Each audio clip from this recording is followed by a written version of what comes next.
So this is Raju Bhitrkohti. I met him in 2008, right? 2008, my first year in India. I also went up to Nepal. And we've both grown a little since then in this direction. Yeah, not so much this way at all, but I know. Now he's the one I was telling you guys about that we used to joke about. A real man would do all kinds of things, right? So I'm sure he'll tell you some stories about me, maybe we'll see, but we also filled him full of beef, so I don't know how long he's going to last tonight. Pastor in Nepal, I guess I'll let you take it from there.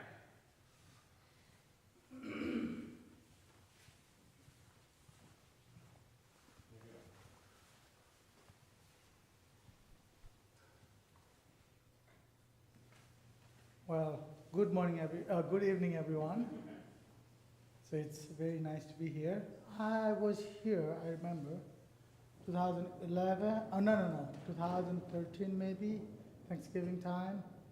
And I remember many faces, especially Mrs. Lilo, Rebecca, and your family. BJ, Rebecca, and it's a great pleasure to be here, and thank you, Pastor Matthew Udi, for this time. So, beginning about our Himalayan Church of Lutheran Confession, Nepal. First of all, I would like to greet you in Nepali. That is Jai Masi.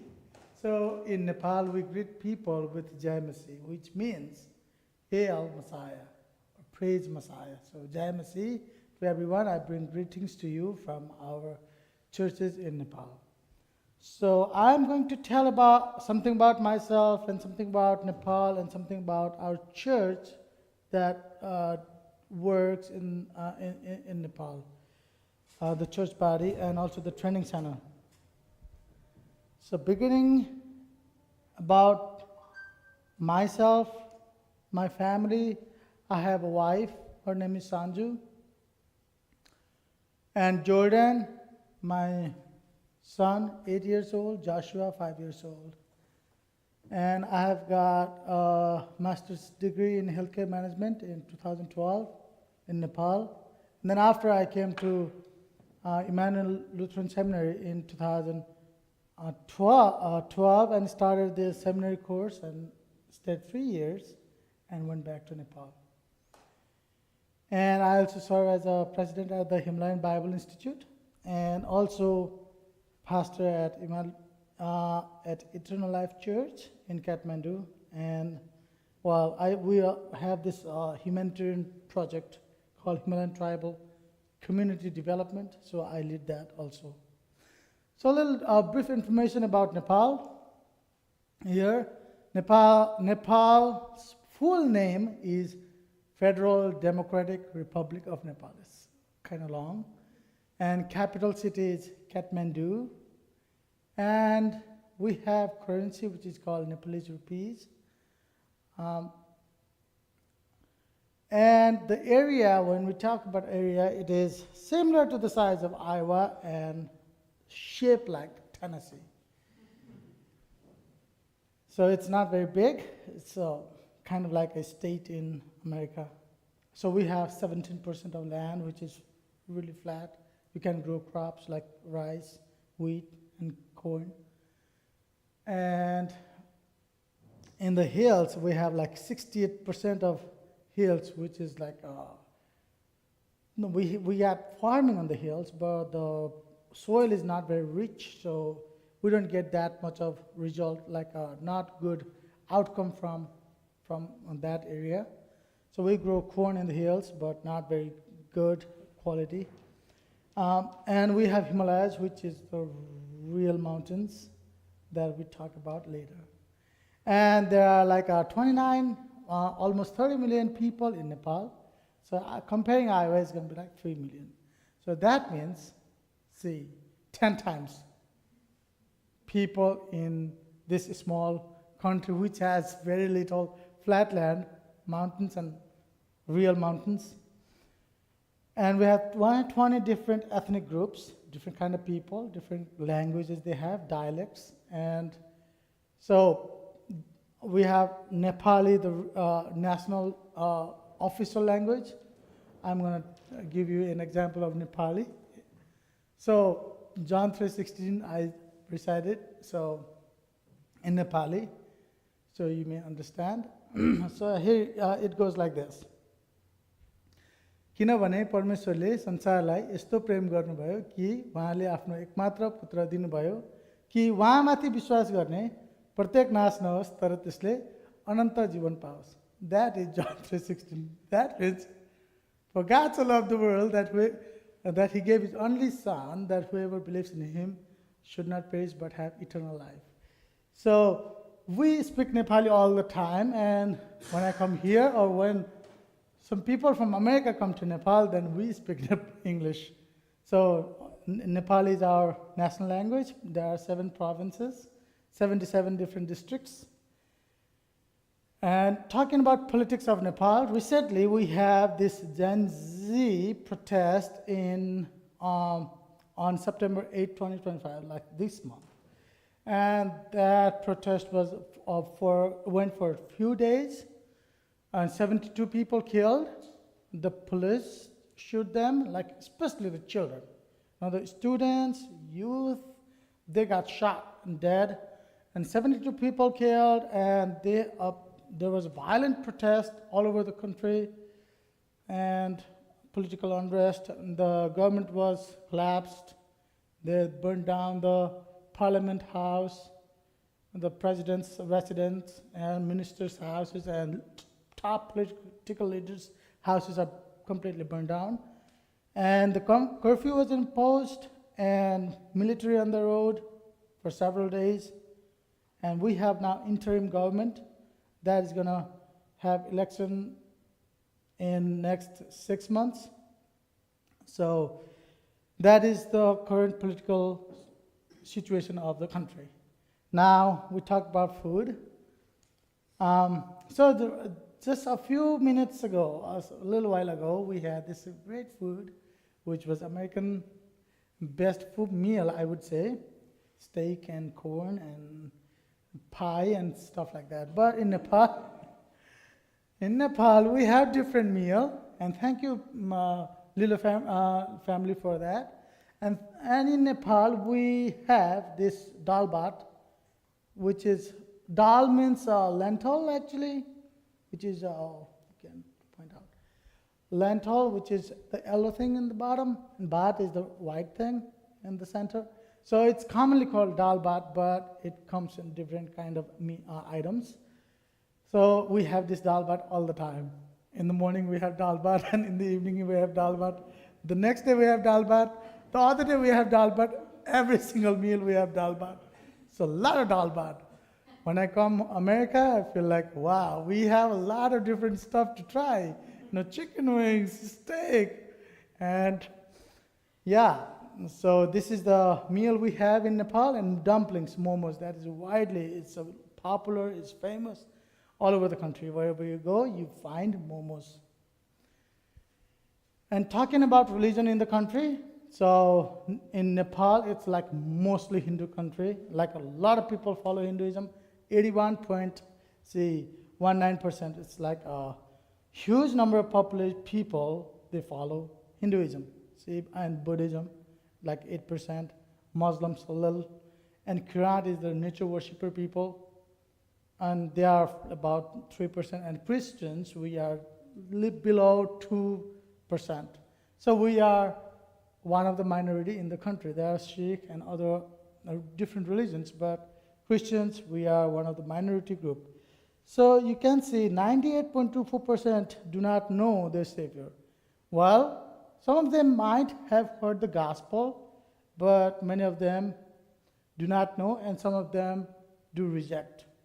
So still, there are 98.24%, this huge chunk of population, they need to be saved. So please pray for that. Sorry. So there are some festivals we have. So these are the Hindu festival, the Desai, which is like it's very big in Nepal. So for example, you have this Christmas holiday that goes like about a month, maybe 2 weeks at least. But in Nepal, Desa is the big, so it goes like 2 weeks, maybe 3 weeks. And Tihar is the festival of between brothers and sisters. That is in late October, early November. And then we have Buddha Purnima, which is also one of the biggest festival, I would say, because a lot of people celebrate this day because the birthday of Buddha. And we have this holy festival. Holi is the festival of colors. So people put colors on other people, dancing and, get drunk. That is the festival. These are the festivals that is mostly celebrated in the country. There are more festivals which are really weird, but I'm going to show you anyway. Here, the festival is, Sadhu is a holy man, smoking ganja, which means marijuana. So this is the day where the police don't care, like everyone can get high, and he's a religious leader, actually, a holy person. He is the one who brings in all the drugs and gives to the people. And there's another festival which is called Machindranath, which is like long, tall chariot. In that, there's an idol. They call it a god. And the idea behind it is when they pull this chariot all over the city and pray to this god, the god will send rain. So you can see a lot of people, thousands of people, pulling this chariot. There's an idol, and they pull around the city, and then they pray to God and expect there will be rain, so they can plant their crops like rice. Rice needs a lot of rain. And there are some other things that are strange, weird in Nepal. So, holy cow is really the thing in Nepal. Actually, people consider cow holy. They put a lot of colors on cow and flower garlands. And also kukur means dog. Dog has a festival too. So they worship dog also. So because of that, we cannot have beef in Nepal. So if you have a steak, if you slaughter kill a cow, you are in prison for 3 years. That's the law. So yeah, we need to be very careful about that. So cow is really considered holy, and we have festival for dogs too. Not only that, we have lots of idols and monkeys, snakes. People worship snakes, and rocks, river, trees. These are also worshipped. So you can tell people are blind by the darkness of the world. And there are some attraction if you are a religious person like a Hindu or a Buddhist. There are places to visit. For example, there's a huge festival in Kathmandu where a lot of Hindus come to worship. So this is very famous for the Hindus in Nepal as well as Hindus in India. So Hindus all over the world, they will come visit this temple. At least try to get there once. And there's another picture in which that is the place, Buddha's birthplace. So many tourists from Thailand, Cambodia, Vietnam, Sri Lanka, China, Korea, the Buddhist countries, they send a lot of tourists to visit that place. So it's kind of religious tourism also. And moving on there, not only that, if people are not Hindu or Christian or no Buddhist, they still have a lot of things to enjoy and explore in the country. For example, you can do the treks like 7-day treks or 14-day treks. There are many world famous top trekking routes in Nepal, so people can enjoy there. So we get a lot of tourists for that. On that picture, you see a lot of people on the mountain. Did you happen to come across with the news where the news was there was a traffic jam on the Everest. So 400 plus people were lined up on the mountain. So now government has this different rules. They have this policy that get smaller number of people. So that's another thing. Anyone want to go climb Mount Everest? It's possible. And this is where, this place is like 5 miles away from my place. So this is a national forest where a lot of people come, visitors come visit, and they ride on an elephant's back and go in the forest. You can see the tigers, rhinos, and sloth bear, and different kinds of animals and birds. So there's a lot of attraction in Chitwan, and that is Pokhara. So that is our tourism capital. So a lot of people come there, visit, do paragliding, boating, stuff like that. And these are the attractions of the country. Finally, Mount Everest is the most well-known. Many people don't know about Nepal, but they do know about Mount Everest. So Mount Everest is a really long range of mountains, 1,500 miles about, starting with Bhutan, India, Nepal, India, Pakistan, Afghanistan. So it's long range. So, and Mount Everest is in Nepal, Mount K2 is in Pakistan, and the rest are in Nepal. So, and 8 out of 10 highest mountains in the world stand in Nepal, and we have 240 peaks over 20,000 feet. So, yeah, you can picture it in your mind like it's like a lot of mountains in this country. Saying that, I displayed a very good, interesting, exciting things, but being rich in culture and nature and stuff like that, but Nepal's economy is not that great. So Nepal is one of the poorest countries in South Asia. We are developing our roads and our infrastructures. We are very back behind, we are very way behind America or Europe. So one of the poorest country in South Asia, and the country is dependent on tourism and remittance.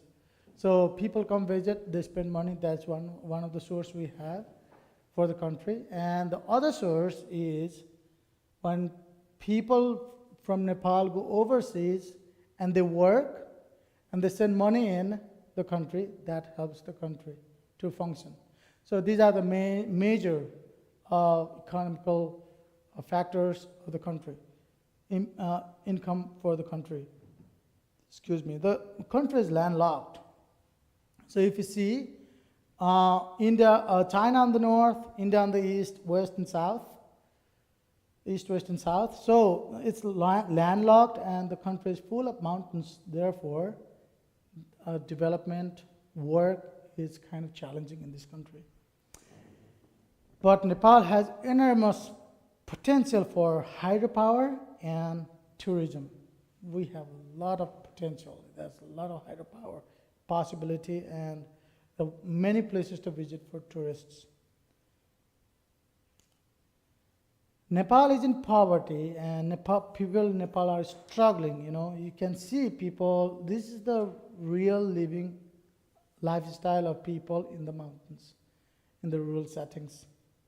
But people are in great need. But the greatest need is Jesus, gospel, forgiveness of sins, eternal life. That is the most important thing for the people everywhere in Nepal, because we see 98-point-something people do not know their Savior. Talking about Christianity in Nepal, a brief history of Christianity in Nepal. No Christian was allowed to live in this country before 1950.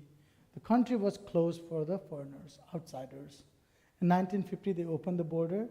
Many people come in the country, like from India and other countries like America, UK, Europe. They come into the country to preach the gospel. And they use social work, like they started schools, hospitals, and development organizations. to help the country as well as preach the gospel. The first group that was noted, that was recorded, was formed in 1959 with 29 Christians in Nepal. And I'd like to share about my parents, my father and mother. My father's name is JB and my mother's name is Rama. So my father received gospel on the road. So back then the people would not, they are not able to distribute or give tract in hand. Like it was not opened, or it is not that time it was the evangelism was not the government didn't like that. So yeah, and in the middle of night they would go in the road, throw some tracts. The next morning when people go for work or for school, they would grab the tract and read it. So my father found gospel through that, late 1980. In 1990 we have democracy, and then there are many churches started to establish. And my father started going to a church. It was a Foursquare church, and he got training from that church, and he started a church. But we found that there was lack of theological education among the Christian leaders in the country. The word is spread, but people do not know much about the Bible, about what they are teaching. Basic theology wasn't, people didn't have that. So it was like miles wide and inch deep kind of thing, It was spread a little bit, but people did not have any depth of knowledge. So we were looking for this organization that can help, church body that can help us train our pastors. Looking on the web, and we found CLC webpage in early 2007. And he started correspondence with Pastor Todd Oldman in 2008. HCLCN was formed. I remember Pastor Matthew and Pastor Todd, they both were at the first meeting of the HCLCN, the day we formed the HCLCN. And about HCLCN, we have churches, and we have Himalayan Bible Institute. We do mission trips. We do gospel with social work. So moving on to that, we have churches like this, This church in this left does not look anything like this church you have. It's just a little hut and very old mats and an altar. Very basic. And this is the way some churches operate, And then there is another church which is being built. We supported them a little bit on that. So these are the churches where people worship God. So yeah, please pray for them also. And there are some exciting, interesting, and encouraging things happening in Nepal as well. In April 2025, we have this baptism for 57 people. That was a biggest, I would say, for me anyway. That was the biggest number of people baptized in a day. And I thank God for blessing us with these new souls for our church. So it's increasing, it is growing, it is multiplying. The Lord has blessed us so far. Now talking about Himalayan Bible Institute. So it was established right after when I got back to Nepal. So I was in Emmanuel Lutheran Seminary from 2012 to 2015. And May I flew back to Nepal. And after some months, we started the Himalayan Bible Institute in 2016, January of 2016. And we graduated about like 35 people so far. Well, 14 to graduate, but if you count all together, there are like more than 35 people that are being trained so far for the ministry. And our focus is training pastors and leaders and equipping local Christians for ministry. And we are working on developing our curriculum for HBI. And it is supported by the CLC, by you. Your offering, your support, your prayer, those are helping us to run our training center. So before this, we have this nice building right now, and that one, we train our pastors and leaders in that building, but before that we did not have a good facility to train our people. Yeah, we really appreciate the CLC Board of Mission for helping out with this project. And these are some of these pictures that we took during 2016 and other days. This is the first picture we have when we started our training center. And we train people in different places at different time of the year. And I have a picture in which you can see Pastor Todd Ullman. We were hiking in the mountains that was just near to China. Pastor Matthew was also there in this trip, and also in 2011, 12, I think that was taken back then. So we have worked a little bit with Pastor Matthew as well. So it was so exciting. And we have mission helper trips after that time.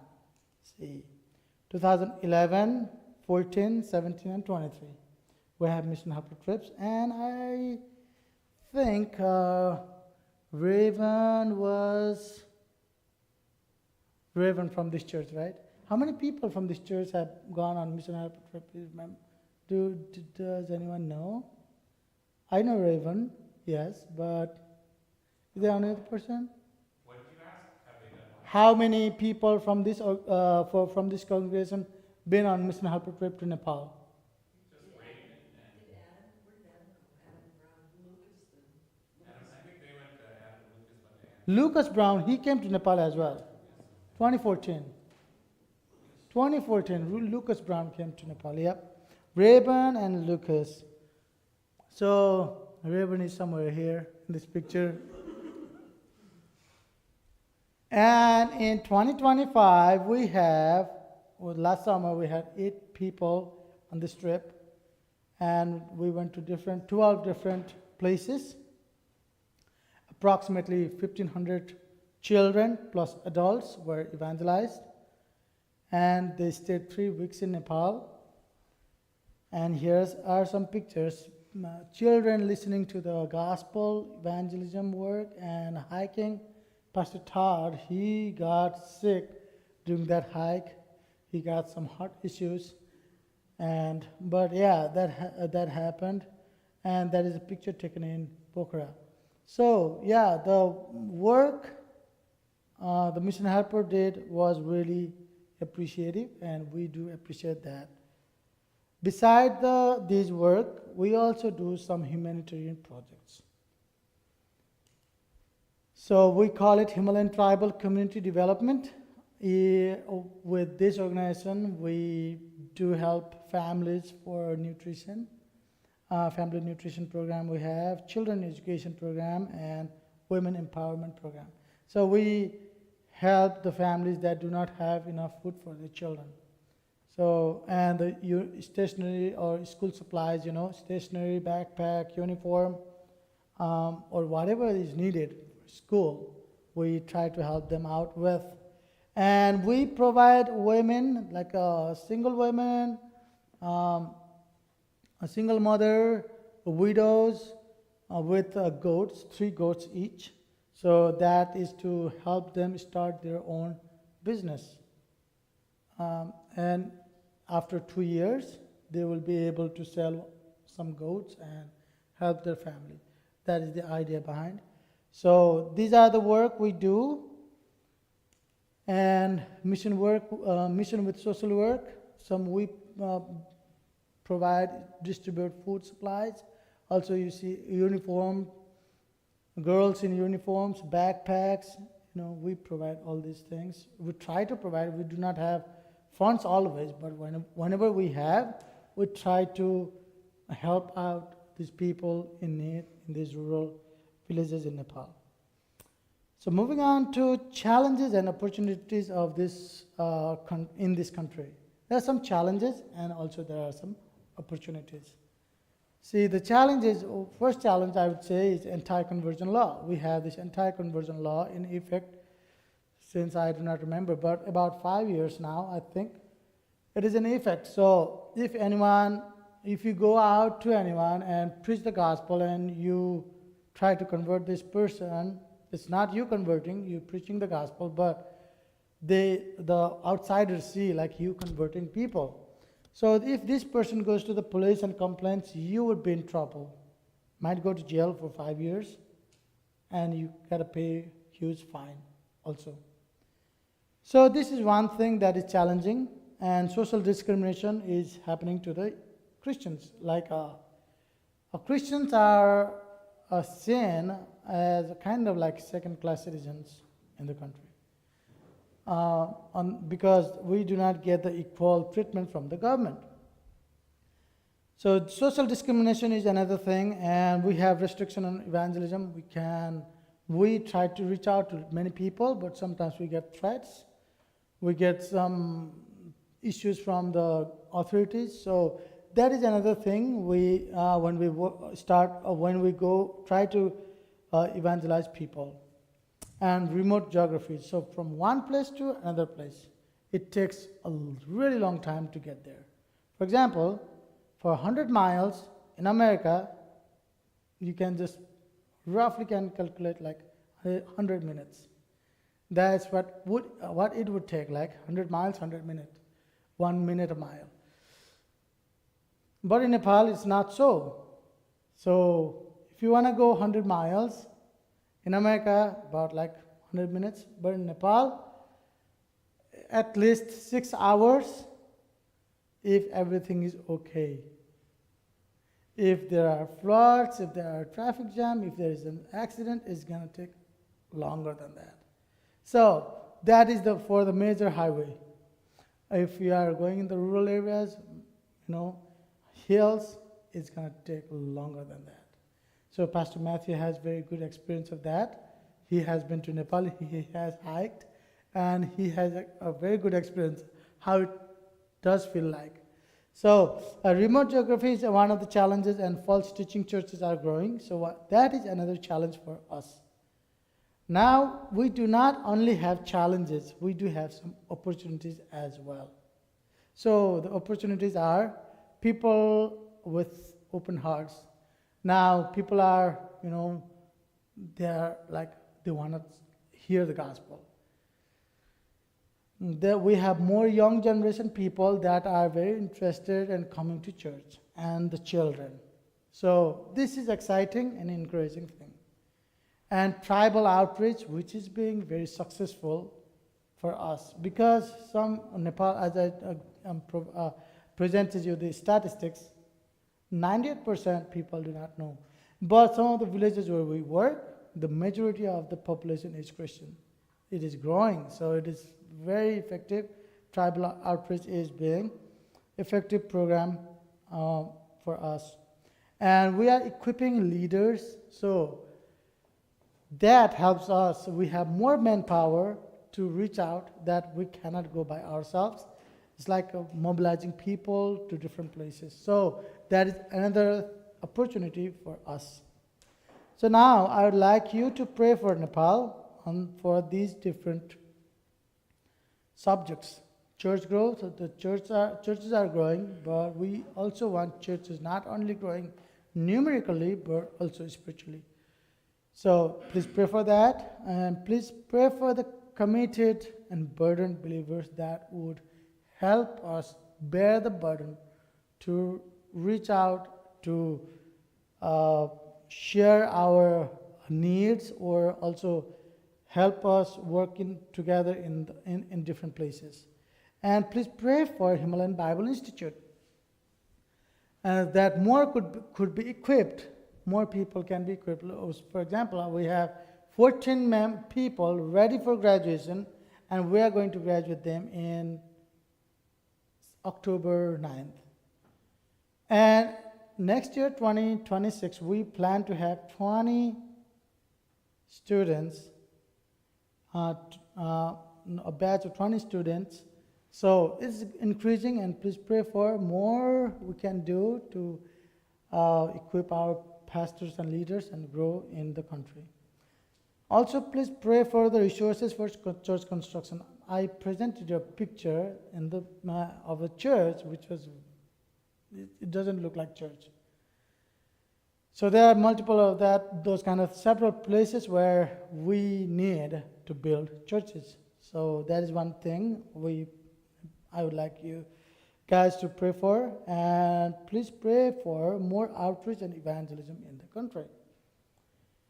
And now talking about the conclusion, Himalayan Church, our church body is committed to spreading the gospel in Nepal. It is trying to work hard, and mission work continues despite challenges, because there are a lot of challenges, many factors working together against us, but we're trying to move forward. So yeah, that is happening, and partnership, prayer, and support are crucial. And I would also say involvement is very crucial. Without that, we cannot function and go and grow. So please keep that in mind. Also, there are a lot of people pulling this chariot, drinking, worshiping the idol. And seeing that picture, you know that you can't understand that the harvest is plentiful, but the laborers are few. Therefore, please come to help us in Nepal. This is also an invitation for you that likes to come to Nepal. This is a picture from 2025, last summer. So next mission helper to Nepal is 2027. So anyone interested, please come to Nepal. Let us work together, carry out the gospel.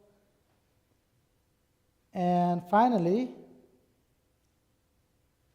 if you have any questions, please let me know.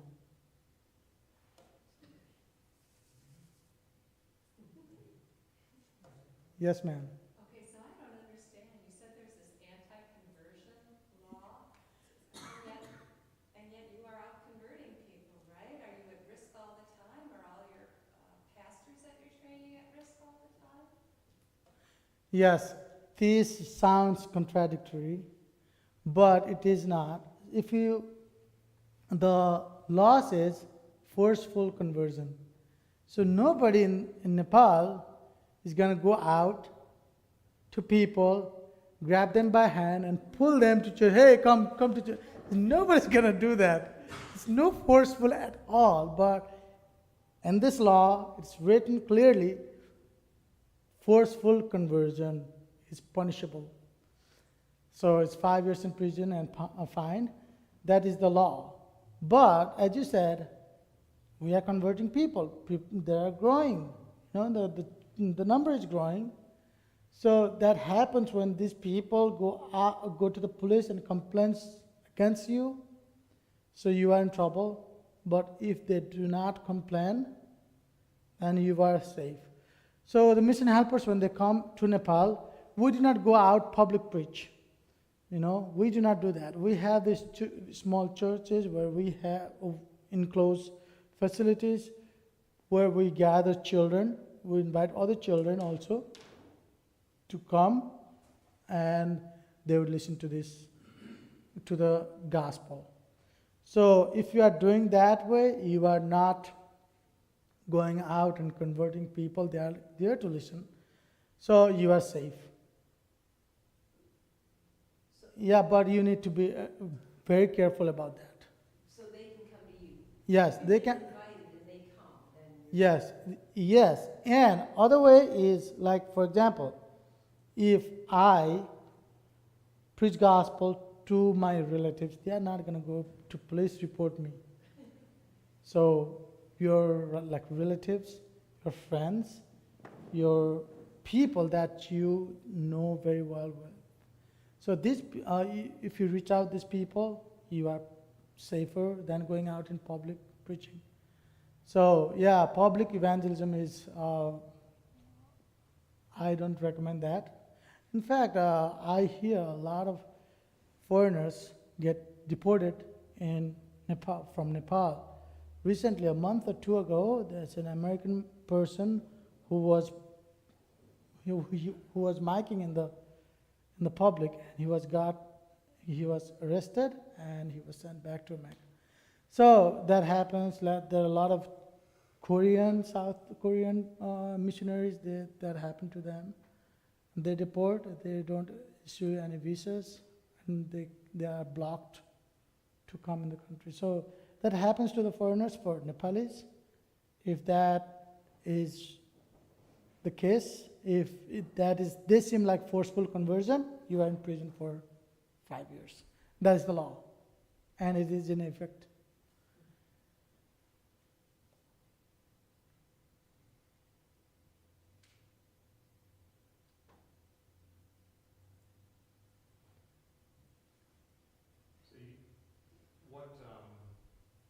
You talked about some construction opportunities. You wanted to do some things with the seminary and additional churches. What does that look like? What are you thinking there? So we have this training center which is well built and it is complete. We appreciate for that. But there are several churches that need construction, because the church I presented you, this is one example of many churches. So yeah, we get building blocks, and we work with if I hear you correctly, yes, we have tin roof on the top, building block on the wall, some windows, simple. Equipment for the seminary. I thought you had mentioned some equipment that was needed, or modernization that was needed for the seminary. Oh, yes. Or supplies, maybe, did it say? Actually, yes. That was, we have this group of 14 students ready to graduate. Okay, and 2026, we're going to have this new batch of student where we are having about 20 people. So in this facility where we train our pastors and leaders, it's going to be tight for them. So we are praying actually, we are not planning, but we are praying that if we could build a larger room for the students, for 20 students. So yeah, that's what we are praying for, and yeah, eventually we would need it. So this is for the training center, but there are several places where we need to build churches, and some churches need a roof replacement and things like that. So you came here and did training, you learned at ILC, correct? And then you went back, and are you then the person who is working with others for the pastors that are coming up through the Institute? Are you Yeah. a teacher? Yes, I am the principal at the institute, and yes, I teach, and my father also teaches, and some other guys. And Pastor Oldman, he comes to Nepal and he also teaches. So yeah, we have a team of teachers, I would say, to train the pastors. I went to seminary here in Eau Claire for 3 years, and 2015 I went back. 2016 we started this training center. Now, yeah, it is getting better.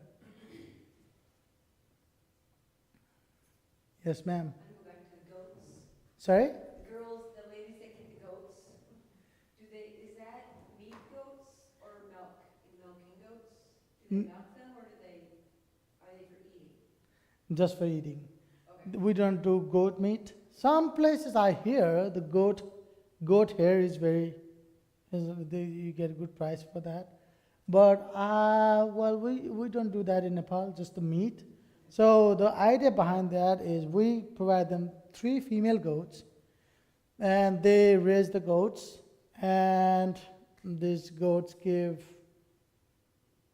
um, they reproduce every year. So in 2 years or 3 years time period, they have quite a number of goats, and they can sell some of the goats and help the family. So that's the idea behind the goat project. So this is for the women, actually, not for the men. Mothers, especially the single mothers or the widows. And that's fairly new, right? Yes, we are doing it. We are doing it like, see, we have done it 2 years now. So, yeah, with more resources, I think we can reach out to more people. We can help more families in need.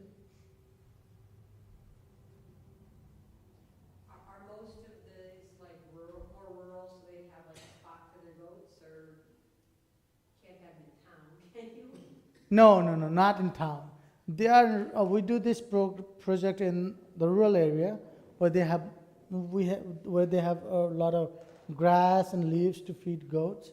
So in a rural area where they can do it, and yeah, it's not possible in the cities. So yeah, basically, the rural villages in the country, basically on the hills, in the hills.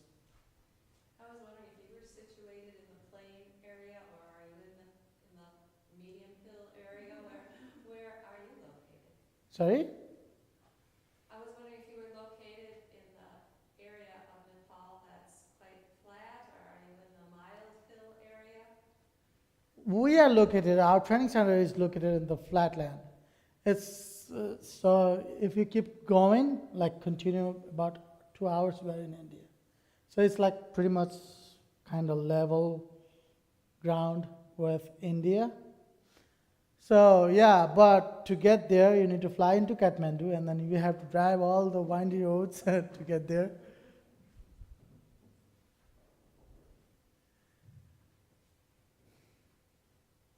Yes, ma'am. Can you, so each of the churches then own their own property? Many churches own the property, but some churches in the cities actually, they do not own property, they lease the land Okay. and they build temporary buildings. But many churches in the rural settings, in the hills or countryside, they would have land, but they do not have resources to build it well. So it's going to be like a very rundown looking church. Very. Could it be a tent? Sorry? Can you use a tent for their church? We can use a tent, but it's going to be very temporary. Right, but weathering it would not last as long as a wood building then, you're saying? Right. But yeah, well, they're trying to do that with the local resources. So that is how it looks like with the local resources, and they are requesting for some help so that they can build with some good blocks and cement, so that can be more sturdy and durable for many years. What are the winters like? I mean, you get snow? Oh, well, if you talk about the hills and mountains, there are always snow. But if you're talking about our area, no snow. We have a lot of rain. We have monsoon. So we get plenty of rain, more than we needed. So, yeah, the rainy season, monsoon are big. We do have little snow. If you go like hilltops around Kathmandu, there are some snow. But where we live, we don't have snow at all. Yes, sir. Well, you keep talking about hills. You should probably explain what you mean by hills. Ah, that's a good point. So do I have that picture here? See, just a second.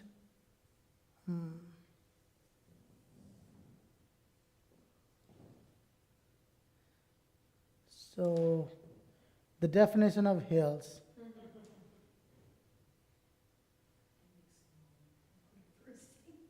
Hmm. I actually.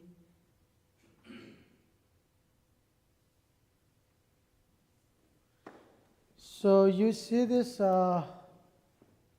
part. This is called hill. This is a hill.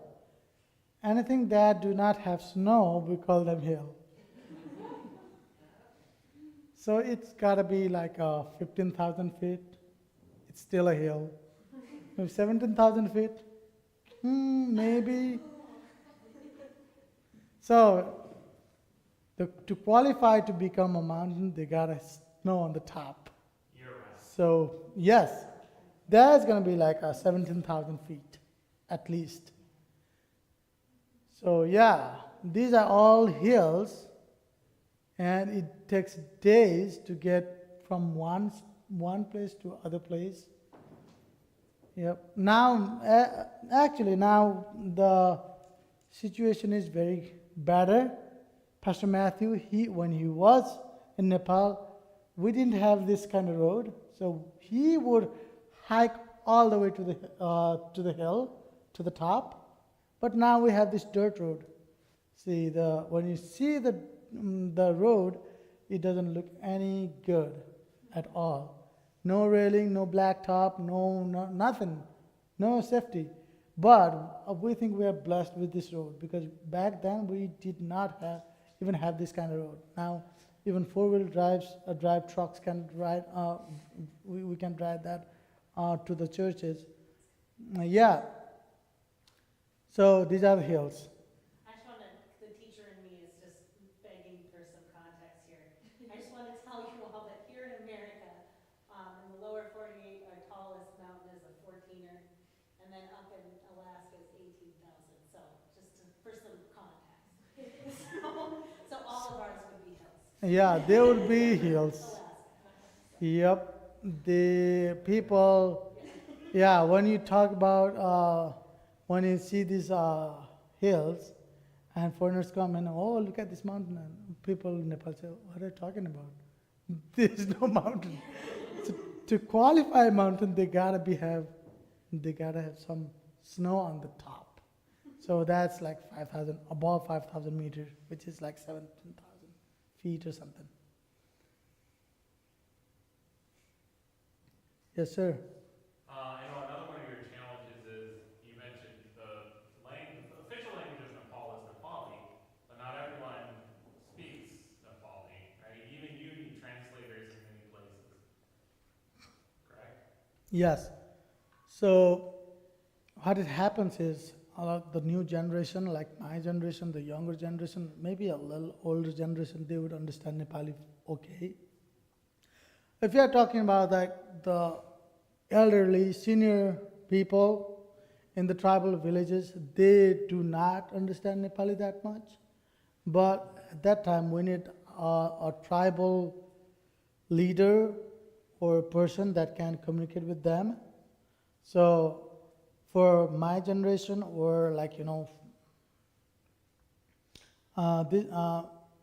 a little older generation, they would understand Nepali, so we can communicate in Nepali. And when there are issues with language, we will get a person from that place, that tribal group, that can help with the language. Yes, ma'am, do you have any question? Yeah, I was going to ask about, I guess, more the need again with the building and the churches. Do you have, because I mean, those buildings that you have, I mean, they're great in a lot of ways. You can worship anywhere, but do you have issues with property crime with when you've got things open? Do people come and steal things? Does it make it hard to, or do you have to pack everything up every time? I mean, is that something where a permanent structure would be beneficial? Well, yeah, permanent structure would be beneficial on those things.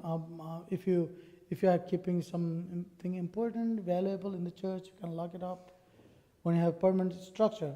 But the hut like that, it's not gonna be safe. So you need to pack up every day, every service, Yep. And also interesting fact I'd like to tell. So we have this church service on Saturdays. Sounds like Adventist, but we are not, because that is the only day off we have. So no off, like we do not have church service Saturdays. Oh, Sundays, just Saturdays. So this is kind of different than what you have here. Okay, so how many churches do you have, and then how far do these people have to travel to get there? And, you know, I guess, what, you know, like, as far as how many people you have and how many churches are over there in the areas that people have to travel? Well, I would say smaller, bigger, all combined together, I would say 28 churches, Okay. around that number. And they're in different locations. Like there are 2 churches in Kathmandu and several churches in Chitwan, some churches in Gorkha and the west. So there are several churches we have, and that was a good question. Some churches, the churches especially in the hills, they have the members hike to the church like 4 hours, 5 hours in the morning, one way to the church, and they worship at the church 2 hours, 2.5, and then they go back to their house like the same length of time. So it is going to be very difficult and challenging for these people, but even that, they are very willing to go to the church, like 4 hours, 5 hours hike every week. So there are some places that are very challenging, but there are churches in the cities and towns, people don't have to hike. People have motorcycles. Motorcycles are very common in Nepal. So people ride their motorcycles, or they can rent a tuk-tuk, like 3-wheelers, to the church.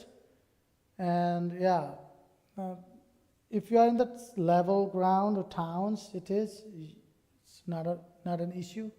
But if you are in the hills, then there will be some challenges going to church, coming back home. So the men that are studying the you know, to be pastors, do they stay there or in that, like a dorm type of thing, or okay? Yeah, well, we have these men come to our training center every month, 1 week.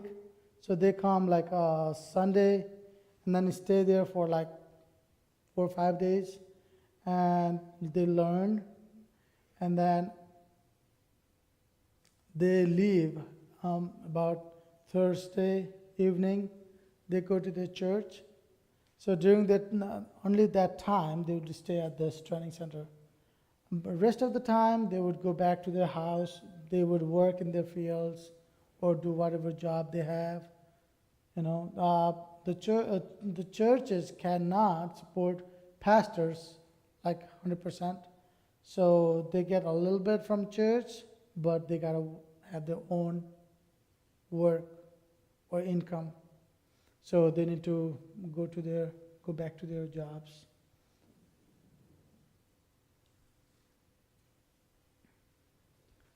Yes, sir. So what year is it in Nepal? That is interesting.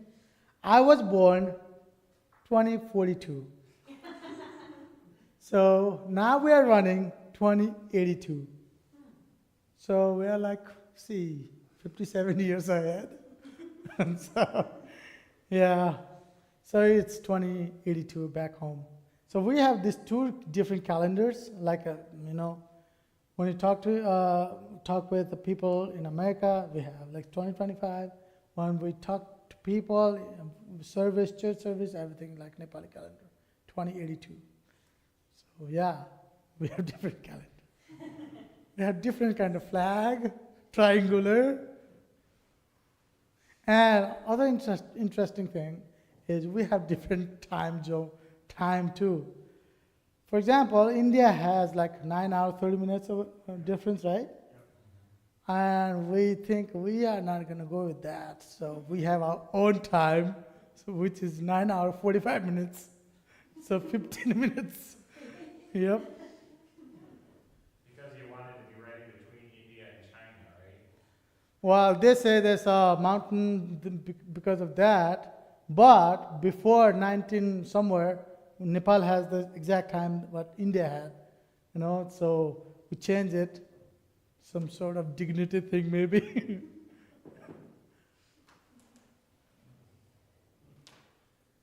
Any more questions? 8 o'clock. Well, thank you so much, and everyone is welcome to stick around if you want. We're gonna sit around the fire and talk, so if you just wanna hang out with Raju and, I don't know, ask some more questions, you can do that. But thank you, Raju. Lord's blessings on your trip. Thank you very much. Thank you, everyone.